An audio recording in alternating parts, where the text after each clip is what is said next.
তো থাম্বনেল দেখে আসলে আপনারা বুঝে গেছেন যে 20,000 টাকা দামের এয়ারপডসের চার্জ ব্যাকআপ 20 মিনিট।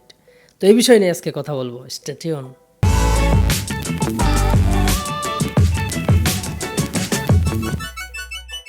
আপনারা জানেন অ্যাপেলের রিলিজ করা সর্বপ্রথম যে ওয়্যারলেস ইয়ারফোন সেটা হচ্ছে এয়ারপডস ফার্স্ট জেনারেশন। এটা রিলিজ হয়েছিল হচ্ছে 2019 সালে।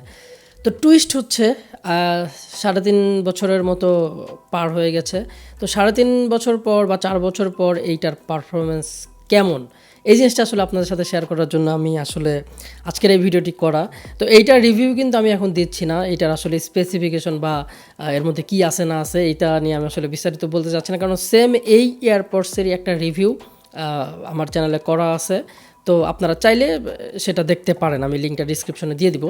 তো আজকের যে মূল বিষয় সেটা হচ্ছে এর চার্জ ব্যাকআপ। তো প্রথমে যেটা বললাম সেটা হচ্ছে 20 মিনিট। তো এটার পিছনে কিছু ব্যাখ্যা আছে, লজিক আছে, তো একটু ধৈর্য নিয়ে শুনবেন। তো বিষয় হচ্ছে আমরা বাঙালিরা আইফোন নিয়ে কিছু কমপ্লেন করতাম আগে। সেটা হচ্ছে আইফোন মানেই হচ্ছে আইফোনের চার্জ থাকে না। এটা 2-3 বছর আগের বানানো ছিল, এরকম একটা সেন্টিমেন্টাল ছিল, এরকম একটা ধারণা ছিল যে আইফোন মানেই হচ্ছে ফোনের চার্জ থাকে না। এইটার যথার্থ কারণও ছিল, তার কারণ তখনকার ফোনগুলোতে আসলে চার্জ থাকতো না, কারণ তখন মানুষ বেশি ইউজ করছে হচ্ছে আইফোন 4S 5S। তো ওই ফোনগুলোর আসলে ম্যানুফ্যাকচারিংয়ে ছিল ওই রকম যে ওইটার ব্যাটারি ক্যাপাসিটি অনেক কম ছিল। এরপরেও ওই ফোনগুলো ছিল অনেক ওল্ড মডেলের।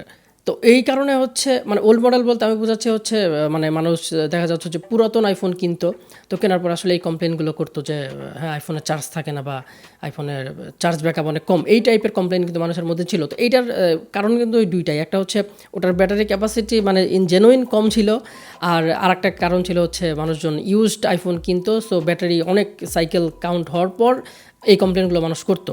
তো সেম জিনিসটা আসলে এই জিনিসটার ক্ষেত্রেও মানে ঘটতে যাচ্ছে। তো এটা হচ্ছে ফার্স্ট জেনারেশন, এর মধ্যে যে চিপ আছে আপনার হচ্ছে W1 চিপ।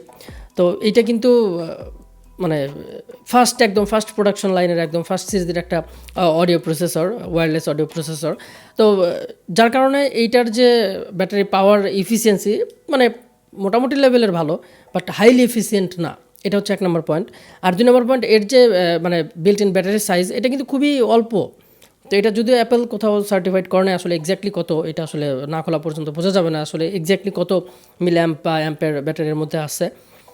তো অ্যাপেল ক্লেম করছিল হচ্ছে এর যে এয়ারবাডসগুলোতে মোটামুটি 5 আওয়ার্সের মতো মিউজিক প্লেব্যাক পাওয়া যাবে, আর 2 আওয়ার্সের মতো হচ্ছে ভয়েস টক করা যাবে। আর এর যে কেজের যে চার্জ ব্যাকআপ সেটা হচ্ছে 24 আওয়ারের মতো আমাকে সাপোর্ট দেবে।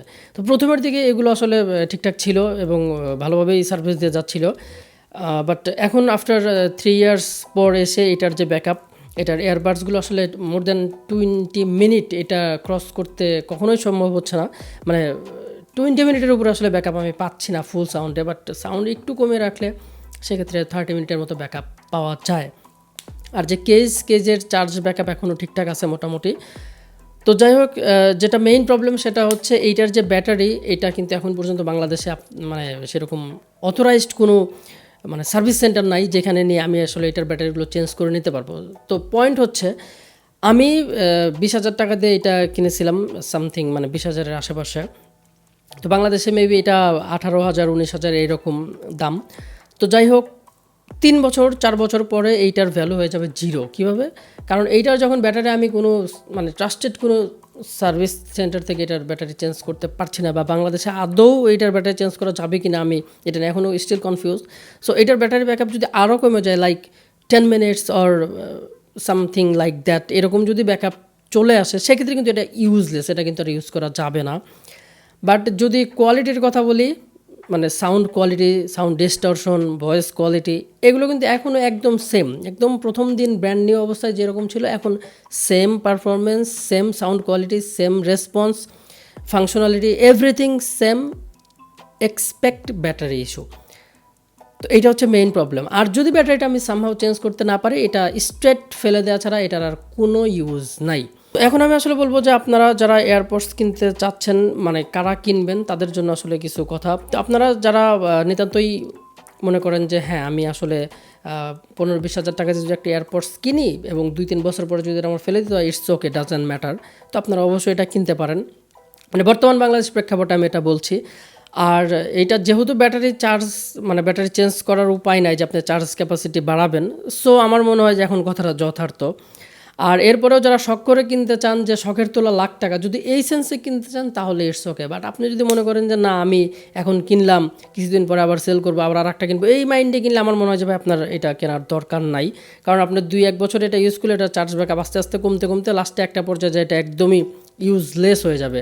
তো আপনি যদি মনে করেন যে 2-3 বছর পর আপনি যে এই 18-20 হাজার টাকা ফেলে দিলে আপনার কিছু যাবে আসবে না, সেক্ষেত্রে অবভিয়াসলি এটা আপনি নেবেন। বাট হয়তো উইদিন 2-3 বছরের মধ্যে বাংলাদেশে হয়তো এগুলোর সার্ভিস অ্যাভেলেবিলিটি চলে আসবে, হয়তো ব্যাটারি চেঞ্জ করা পসিবল হবে।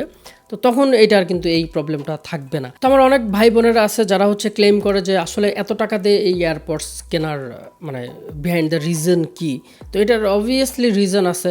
তো অনেকেই হয়তো এর সাথে অনেক কিছুর কম্পেয়ার করেন যে হ্যাঁ আমার এই 4-5 হাজার টাকা দিয়ে ইয়ারফোন পাচ্ছি, ইয়ারবাডস পাচ্ছি, ওয়্যারলেস, ব্লুটুথ, হেন তেন নানান কিছু আপনারা মানে এটার সাথে কম্পিটিশনে নিয়ে আসেন। তো আপনাদের কাছে রিকোয়েস্ট, আপনারা এই জিনিসটা 4-5 দিনের জন্য একদম নিজের মনে করে ইউজ করবেন।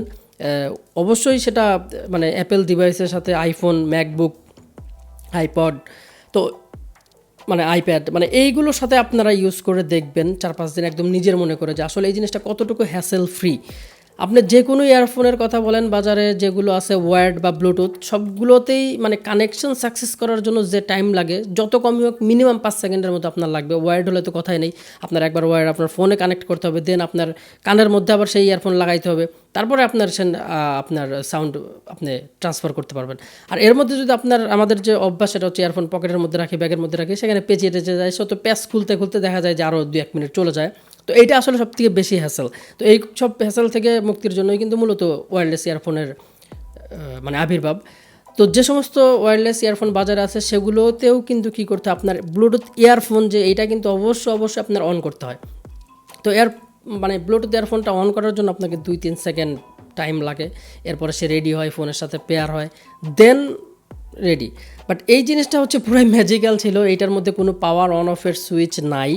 একটা বাটন আছে, এটা হচ্ছে পেয়ারিং, আইক্লাউডের সাথে পেয়ার করার জন্য এই বাটনটা দেওয়া আছে। একবার আপনার আইক্লাউডের সাথে এটা পেয়ার হয়ে গেলে আপনার যে আইক্লাউডে যতগুলো ডিভাইস আছে সবগুলোর সাথেই আলটিমেটলি এটা কানেক্ট হয়ে গেছে অলরেডি। তো এরপরে যেটা করতে হবে, শুধু আপনি এটা খুলবেন, বের করবেন, কানের মধ্যে ঢুকাবেন, শেষ খেলা। উইদিন এ সেকেন্ড আপনার সার্ভিসের জন্য একদম রেডি। এটা হচ্ছে সবথেকে মজার ব্যাপার, একদমই হ্যাসেললেস এবং খুবই ফাস্ট কানেক্টিভিটি। আরও একটা যেটা মজার বিষয়, আপনার যদি মাল্টিপল অ্যাপল ইউজার হন, তার ম্যাকবুক আছে, অ্যাট এ টাইম আইফোন আছে, অ্যাট এ টাইম আইপ্যাড আছে, তো এইগুলো আপনি কিন্তু একটা ইয়ারফোনের সাথে 3টা ডিভাইসের সাথে বা মাল্টিপল ডিভাইসের সাথে অ্যাট এ টাইম আপনি কিন্তু কানেক্ট আছেন। আপনি এটা কানে নিয়ে আসেন, আপনার হাতে ফোন আছে, সামনে ম্যাক আছে, তো আপনি ফোনে আপনার কল আসছে, আপনি কল পিক করছেন, এইটা দিয়ে আপনি কথা বলতেছেন, ইটস ওকে ফাইন।